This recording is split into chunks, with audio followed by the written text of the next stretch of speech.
Palampakan po natin Francis Balahura. Yan.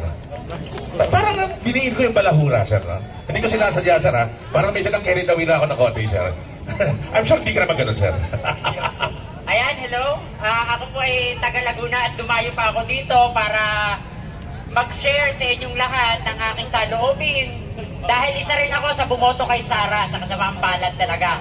Kasi naniwala ako sa kanya eh.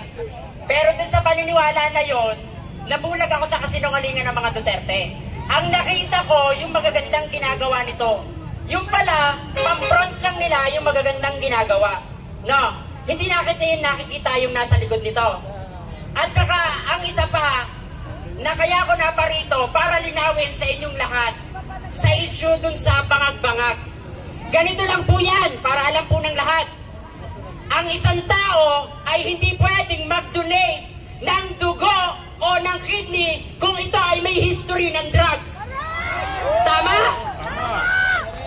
Ibig sabihin, healthy ang ating presidente kasi nakapag-donate siya ng kidney. At dahil iisa na nga ang kidney nito, so hindi na siya pwedeng mag-take ng kahit na alak, sigarilyo at kahit na ano pang drugs. Kahit antibiotic is limited na lang.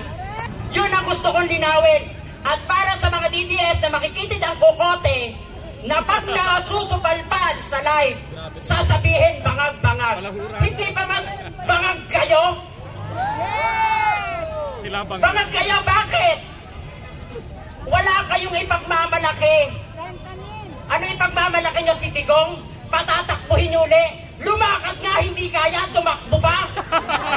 Oh. Patatakbuhin nyo ng vice-presidente. Ay, nung presidente nga ay kupal. Tapos patatakbuhin nyo pa ng vice-presidente uli. Magkukupal uli yan. So, ayun ang aking ipinunta dito. Napakalayo pa ng aking pinanggalingan. Alam ko sa mga vlogger na mga DD shit, sasabihin bayad-bayad. Baka kayong bayaran ko.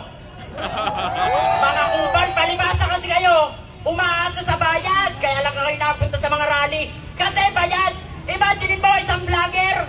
Walang pamasahe, nagpunta ng Davao. Walang pera yon. Pag-uwi, nagpapagawa ng bahay. Anong ginawa mo? Ha? Tapos sasabihin nyo ako, bayad? Ang kapal ng pagmumukha nyo. Kaya ito kay Sara, ha? Pag hinayaan nyo na maging presidente yan si Sara, sa tingin nyo, hindi niya kayo babalikan? Babalikan kayo niyan isa-isa. Kaya dapat, wala nang makabalik na mga Duterte. Tama. Ito yung panawagan ko lang sa inyong lahat at sa mga DDS. Alam ko marami dyan sa sulok-sulok na mga DDS. Kanina lang may nakita ko diyan padaan-daan. Bakit hindi kayo makalapit? Nagmamanman para may content? Ganyan na ba kayo kadesperado? Kakunti lang kami kung bibilangin nyo. Kasi hindi kami bayad. Nagpunta kami dito para maglabas ng saloobin. Kaya dito kay Sara, kung hindi mo kayang mag-resign at alam ko namang makapal ang iyong mukha na yung pera ng taong bayan eh parang isda na hinaharbis mo. Hihirit ka ba ng 100 billion? Saan mo gagamitin? Hindi pa ba tapos ang gasoline station? Kailangan pa ba ng gasoline station? Ilang branch ba ang kailangan? Kaya kailangan, hindi lang sa DepEd Secretary siya mag-resign. Lumayas na sila sa Pilipinas. Doon sila sa China. I-continue ko lang yung sinabi ng isang nagsalita kanina. Gaano kahina ng ulo ng China para ipangalan yung eskwelahan sa ina ng mga Duterte? Kung hindi sila nagpatayo ng eskwelahang yon, gano'n na ba talaga kahina ang ulo ng China para ipangalan sa ina ni Duterte ang eskwelahan sa China? Kaya hindi ako naniniwala na hindi ito pinondohan ni Duterte.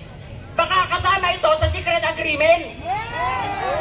So kaya ayun, ipagpatuloy lang natin ang pagsigaw na mag-resign na si Sara.